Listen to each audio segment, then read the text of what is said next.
In February of 2024, celebrated illustrator and children's book author Petra Mathers and her husband Michael mailed letters to dozens of friends and family members to let them know they had died by suicide. Dear honeys, this is goodbye. By the time you get this letter, both Petra and I will be dead. Next stop, Wonderland. Why did they do it? And what did it do to the people they left behind? Listen to Death of an Artist wherever you get your podcasts.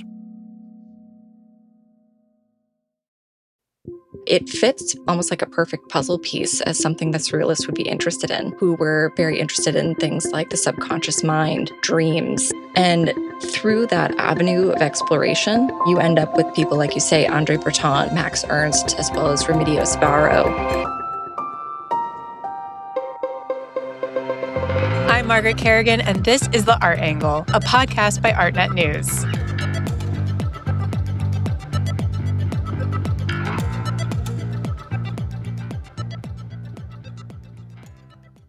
Artists and creatives have been fascinated with tarot for over 600 years. Recently, that fascination has resurfaced in a big way, and it's showing up everywhere, from museum walls to fashion runways. It's not entirely surprising.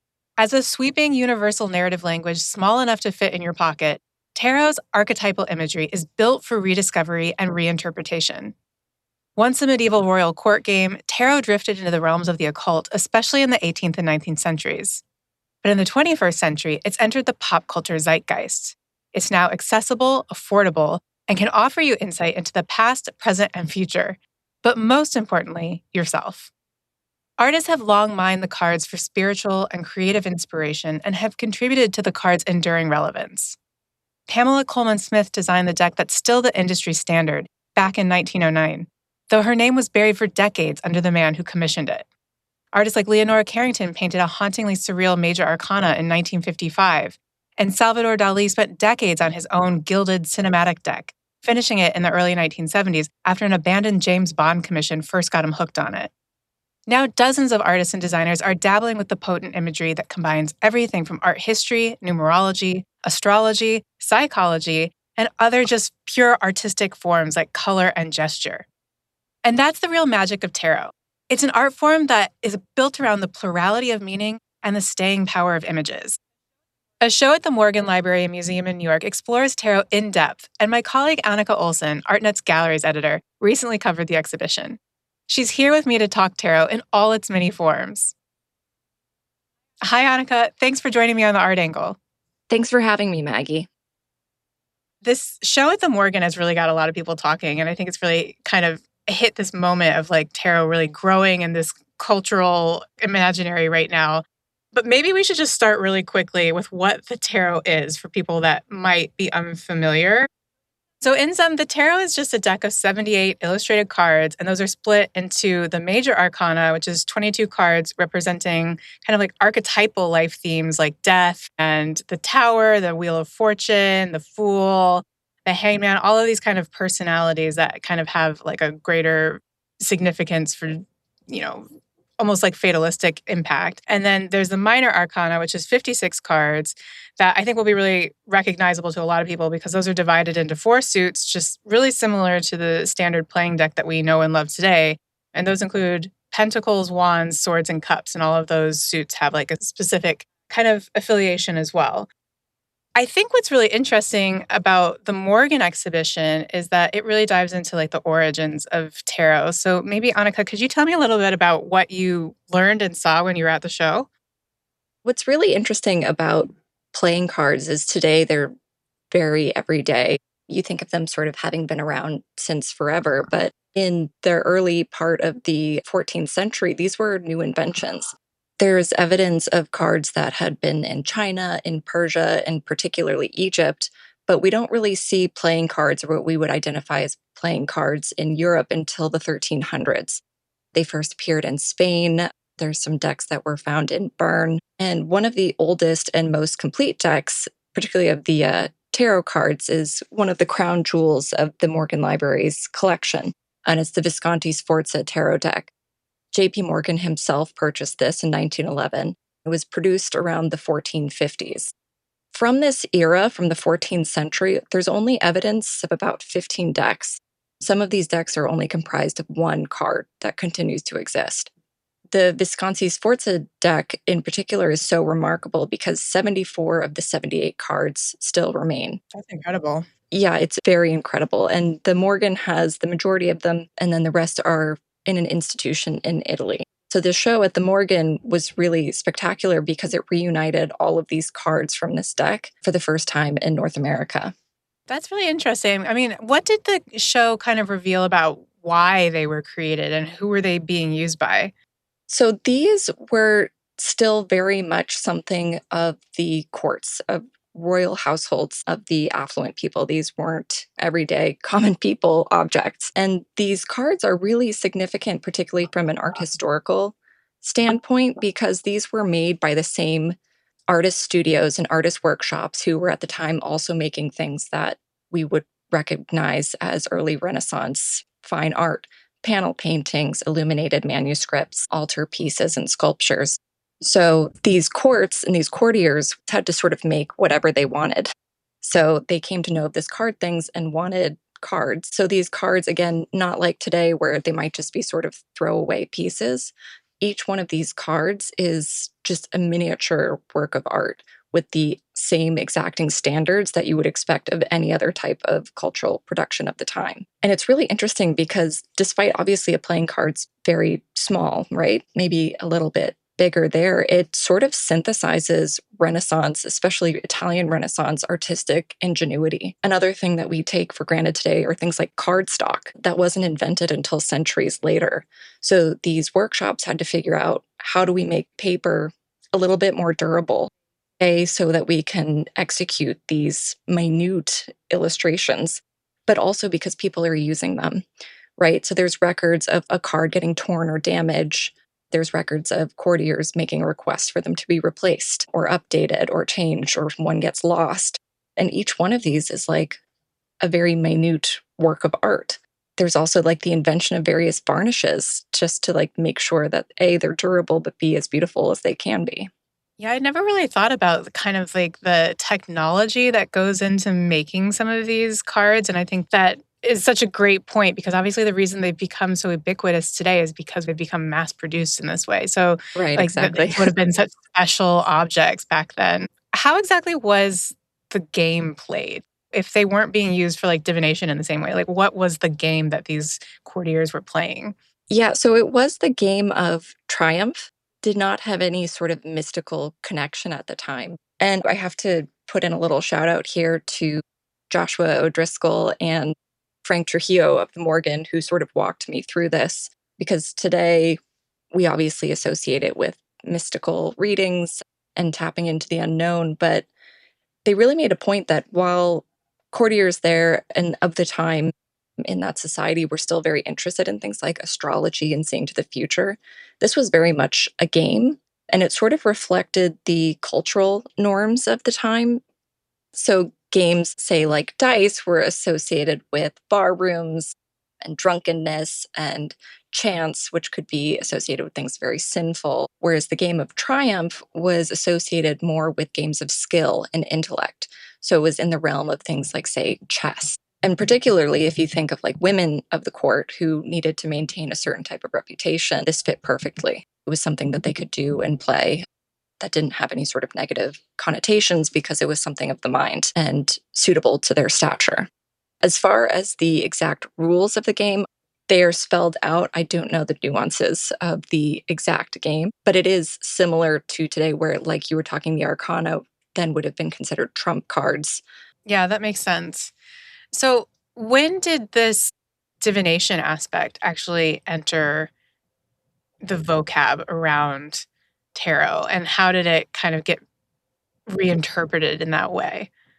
We first start seeing it in the late 18th century in France. At that time, it's still very much still used as a card game, used for parlor games, sometimes tricks. But there is this sort of offshoot of French occultists who begin attributing to the cards sort of this pathway to ancient wisdom. They also attributed it to some sort of ancient Egyptian wisdom, which was sort of misplaced for the time. And that's when you start seeing two decks sort of splitting between them, one for gameplay and one for this sort of mystical divination aspect. This really reaches a fever pitch, though, in the late 19th century in Britain, particularly with the advent of what's called the Golden Dawn. It was this secret society in Britain that focused on occultism and magic, and they really were committed to exploring the mystical uses. That's where we got the Rider-Waite-Smith deck, which is like what everyone kind of knows as tarot today, right? Exactly. So there's two Golden Dawn members who are behind what is today known as the most famous illustrations of the tarot deck. And it was A.E. Waite, and he provided the instructions and sort of stratum that the cards were going to be in. And then there was Pamela Coleman Smith, who created these now iconic illustrations.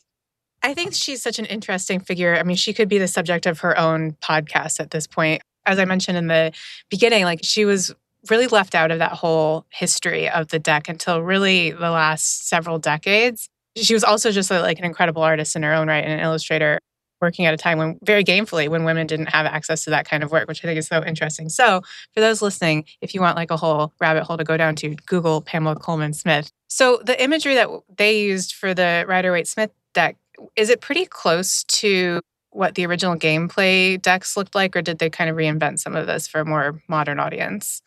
So there's really strong parallels between the original decks and Pamela Coleman Smith's, as well as other artistic decks that were being created. However, you can definitely see where occultism took a front seat versus the decks that were made in Renaissance Italy. For instance, the suit of pentacles, the pentacles being a very well-recognized occult symbol. Previously, that was the suit of coins, which makes a little bit more sense. Also, wands were not original. Those were either batons, or as in the Visconti Sforza deck, they were staves. So there's these sort of tweaks to the way that they approached them. I haven't seen the Morgan show, but I did see a really similar show in London last year called Tarot Origins and Afterlives at the Warburg Institute. And it kind of went also through that kind of evolution of just the imagery that was used. And I thought what was so interesting to me is that the Warburg Institute was founded by art historian A.B. Warburg. And I think he himself was really interested in just the images and how they kind of change shape over time from like an art historical perspective. And he dedicated himself to the study of how these archetypal images reappear across millennia in kind of very new guises. And he called this theory the survival of the antique. And he was trying to like chart the passage of what he called like survivor images and whatnot. So that's where he kind of like really got invested in the tarot. I think that just really speaks to kind of like how these images of the tarot have so much resonance despite changes in culture, changes in history, just changes in form. And that's something that the Morgan show like seems like it really gets to as well. And I think as we move into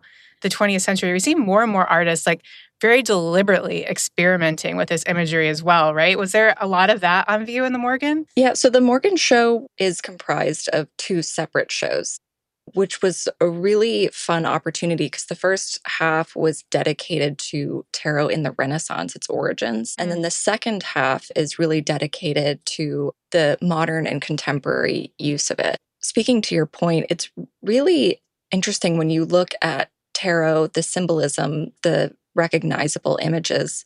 And this, I think, also speaks to Pamela Coleman Smith's genius. While there is an outline of what's included in these decks, the way that this is executed is truly endless. It seemingly knows no bounds. And it's a really rare example of an archetype that you see across the centuries that artists keep returning to and keeps mining for artistic invention. In other eras, especially of art history, we both studied art history. Like if we look at the Renaissance, we might compare different renditions of the Virgin or the Annunciation and things like that. But those sort of archetypes are usually bounded by a century or so. And this is something that just, it's got legs. Like artists still keep returning to it time and time again. Yeah, I think we start really seeing this too. Like the surrealists were very into tarot. And I've seen like a couple different interpretations of the tarot from that perspective. I was at the Centre Pompidou show in Paris a couple years ago, that big surrealism show that they had. And they had André Breton's sketches for his tarot deck. And I just wonder, how much did you kind of get into this at the Morgan? What were they doing when they were reinterpreting this imagery? And what kind of did it lend their own artistic practice? I mean, when you think about the surrealists and you think about tarot at that time, which at that point had already been almost entirely subsumed by occult thought and practices of divination and mysticism, it fits almost like a perfect puzzle piece as something that surrealists would be interested in, who were very interested in things like the subconscious mind, dreams. And through that avenue of exploration, you end up with people like you say, Andre Breton, Max Ernst, as well as Remedios Varo. They're all sort of experimenting and dabbling within, again, this stratum of the tarot imagery to try and find new ways, not just as a form of divination, but new ways to explore those surrealist themes that pervaded their entire practices.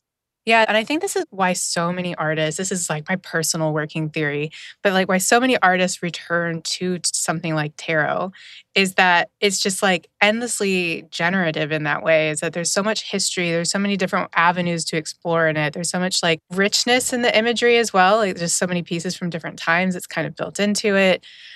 And I think what it gets at for the surrealist practice too is like really understanding like the real genesis of creativity, like from the depths of your subconscious, like where you can mine these ideas from and how you can put them out into the world and still have them like resonate with other people.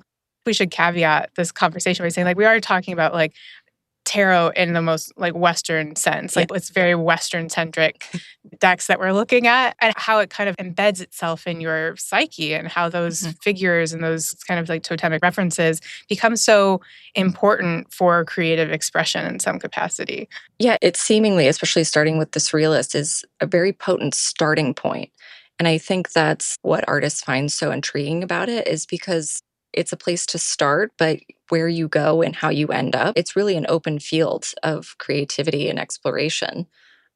Again, with this like super rich history, but also undefined future. Well, I think there is actually an important caveat to this surrealist discourse too, which is the Scottish painter Ethel Colquhoun, who is a surrealist painter, is kind of remembered in that way. There's a great show about her work just last year at Tate Britain, which is really like my formal introduction to her. But she was like invited, I think, to be part of the surrealists. And she said no, because they essentially like didn't actually believe or want to be practicing magic. And she's like, no, I want to be practicing magic. Like that's what I'm here for, guys.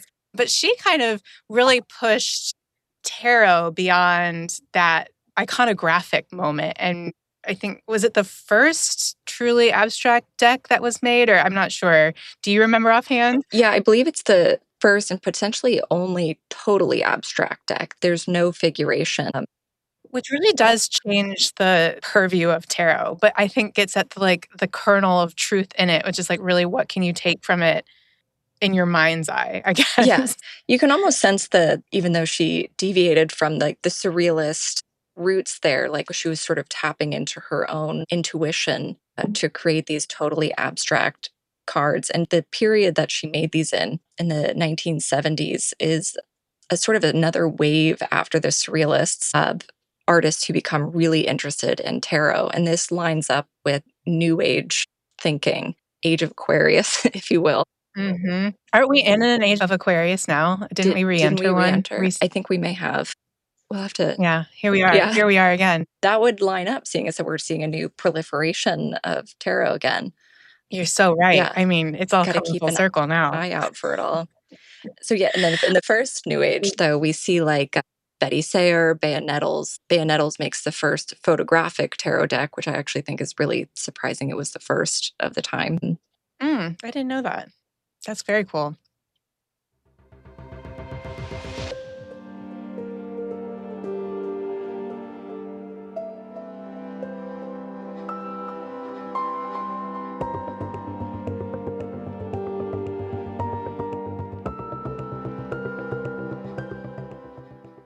Maybe just as a reference, I actually have the Ethel Colquhoun deck that I got at Tate Britain. I was actually going to ask you, as a tarot reader, what your experience is like working with a totally abstract deck. Does that influence the process?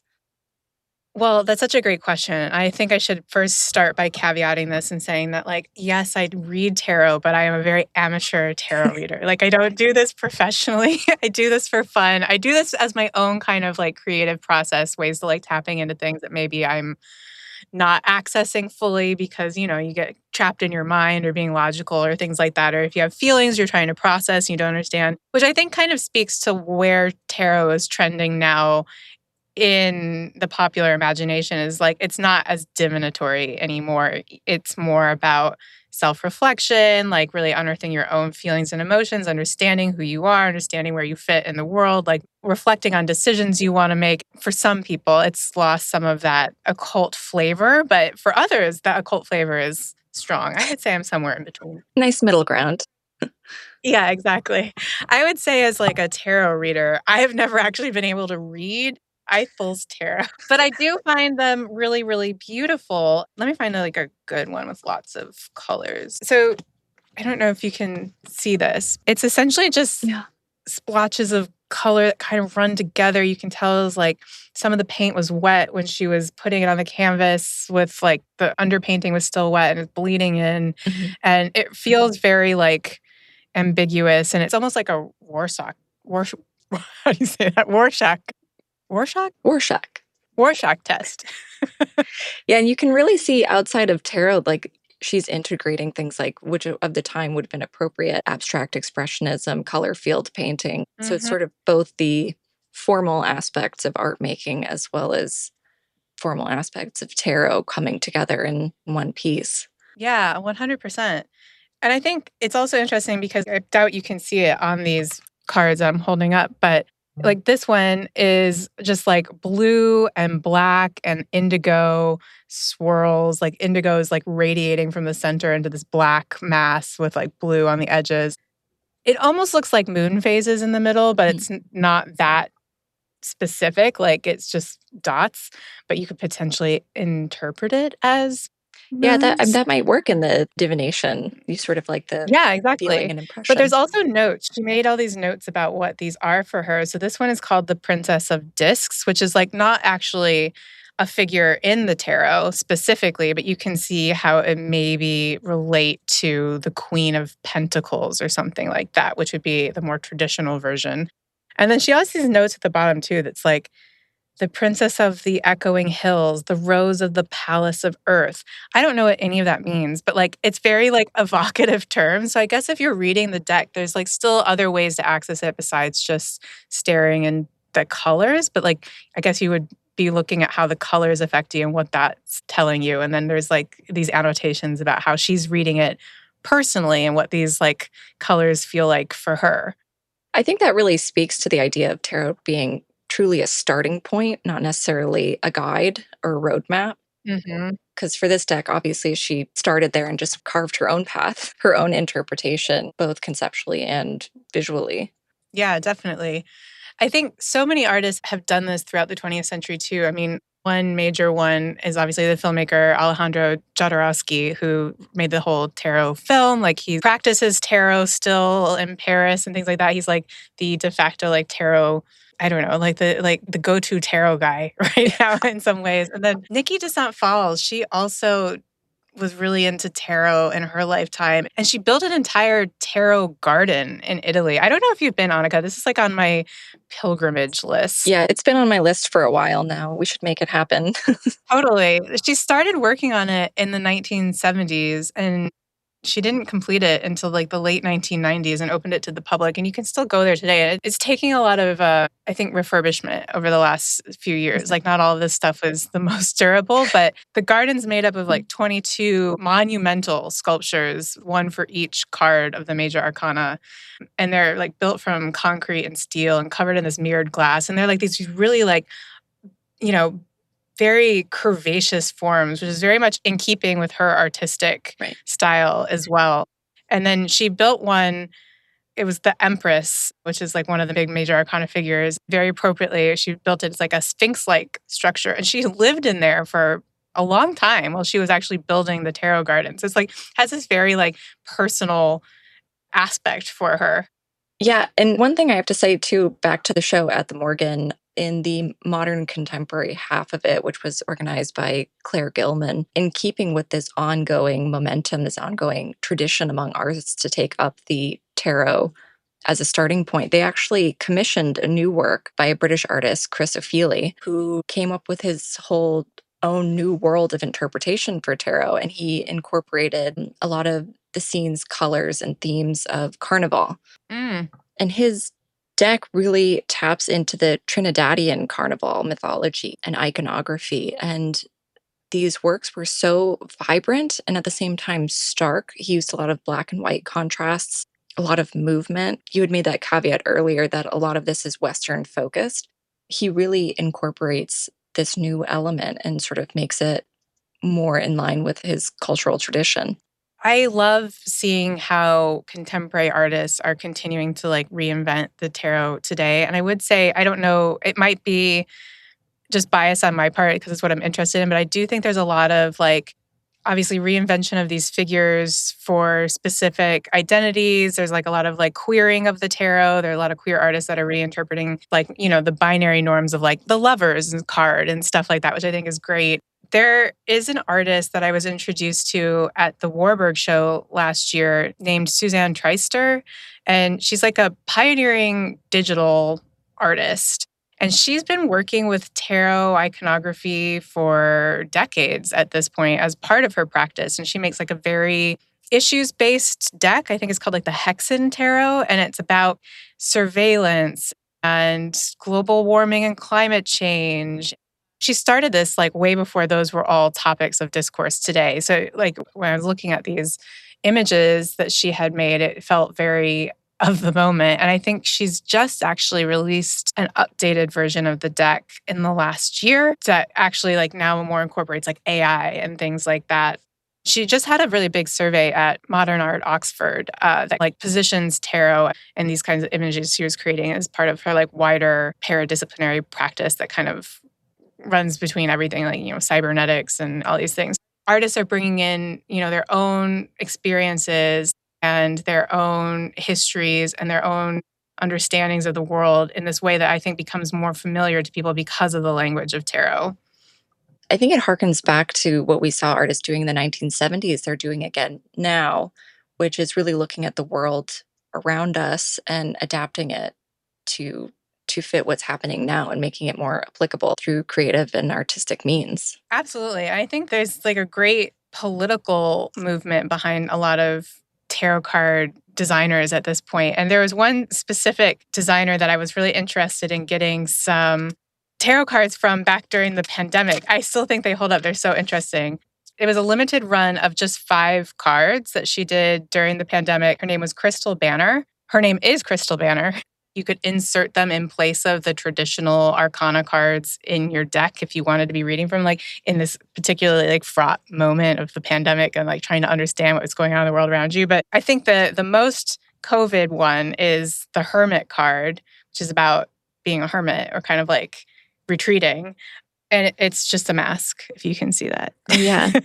I like that idea too of like incorporating it into another deck that you have because it's sort of it's like infecting the other deck a little bit if you're in like through the lens of COVID. Yeah, true. And I think it also just goes to show that you can use the tarot however you want to use the tarot. Yeah. No one's going to stop you. Exactly. This one I still think probably has a lot of resonance. Say, here's the Tower card, which in the traditional iconography, there's like people jumping out of the tower and it's being struck by lightning. It's like crumbling and it's really about foundations and structural collapse and like brings you to this moment of like acknowledging everything that's wrong and having to rebuild it. This one, the tower is interpreted as the obelisk in Washington, D.C. being struck by lightning and falling. And I'm like, I think that was prescient.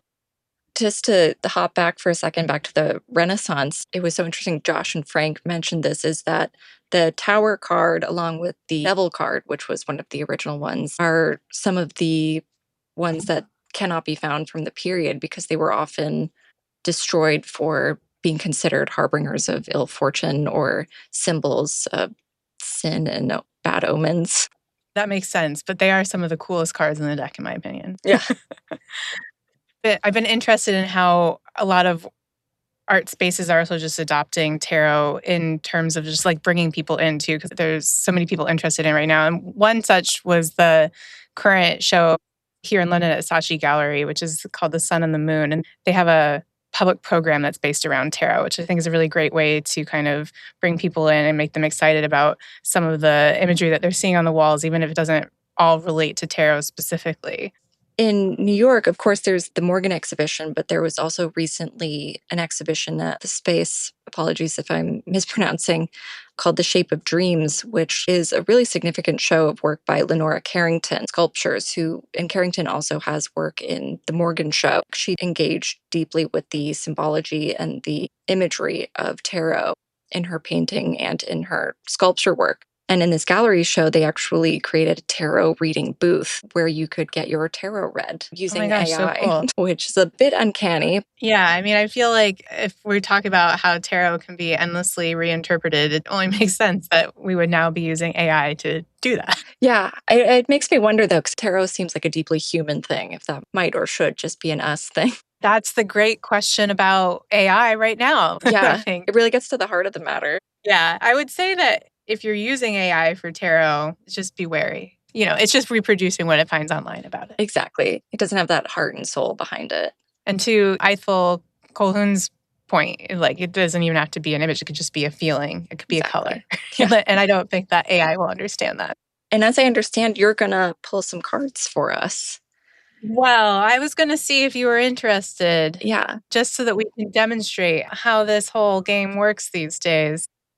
Would be pulling a card for me, or is it like a general? How about for you, Annikka, and one for the art world in general? I would love to have a card pulled for me if it's a good one. Okay, great. So what I have here is my miniature travel version of the Rider-Waite Smith tarot deck. Handy. Yeah, you can take it anywhere you want. You can take it on trips. You can take it to the pub. It's great to have in your bag for any old time. Yeah, the pub party trick. Exactly. So I'll just shuffle these really quickly. Again, there's so many ways to read tarot, and there's so many different spreads you can do. The classic is like a 12 or 13 card spread. That would be far too intense for this here platform. And I often do like a 3-card reading for myself, which is like past, present, and future. Basically, when I talk to people about that, it's like, if you don't like your future card, it just means change something in your present. To that point where you're saying is that like the divination aspect is more about self-reflection now. So if you're not liking what your future holds, it means change something now. But for today, for Annikka, I'm going to pull. Holding my breath. Okay, we have the King of Wands. That sounds like a good one. I think it's a great card, and there's a few aspects of it too. The thing that jumps out to me, which is going to be really hard to see on the screen, is like this little like lizard at the bottom. It's really sweet, actually. I know. I think it's great. Any king is really about mastery, and it's about really finding your own mastery of something. Wands is a very energetic suit. Obviously, it's like associated with fire. So this is really about finding your mastery and what feels really generative and new and expressive for you, because that's what fire is going to relate to, and that you're really coming into your own of being able to express that. And I'm going to caveat this right now and again say, I am an amateur reader. This is So a maybe very don't light interpretation. overhaul my whole life.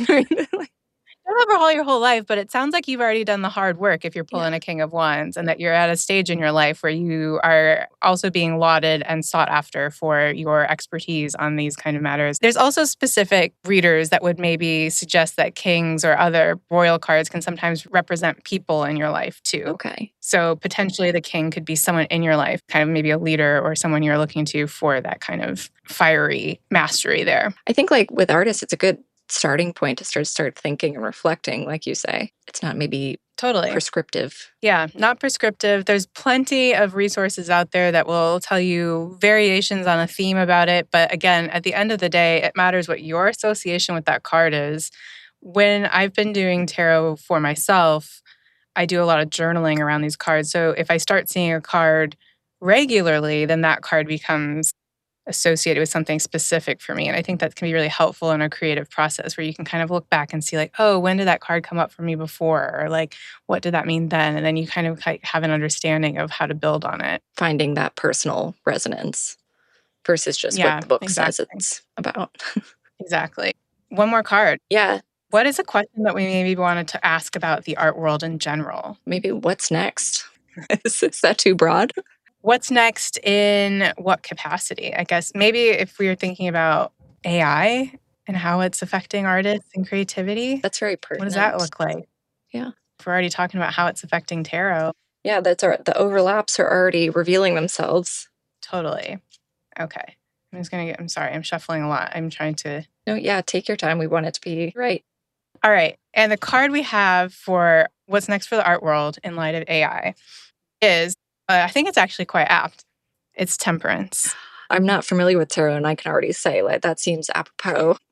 Exactly. I think we all can understand what that suggests here. In the image, which I think is important, this figure is pouring water back and forth between two cups. So it's kind of like balancing things. It's finding like a way to pour into one cup into another without ever losing any of that water. Right. And so I think it kind of speaks for itself that we should approach AI with temperance when it comes to creative practice. I wholeheartedly agree with. So I assume that there will be much more established practitioners out there that will have wonderful reads on some of these cards that we pulled. And do reach out if you are better at this, because we'd love to hear from you. And we'd also love to get readings. So Yeah, we would love more readings. this has been so fun to talk about tarot. Thank you so much for walking us through the really incredible history of this, Annikka. It's such a really potent art form, and I can't wait to see how it evolves with the next generations. Same here. The Art Angle is produced by Sonia Manalili with contributions from Ben Davis and Caroline Goldstein. Thanks for listening, and see you next week.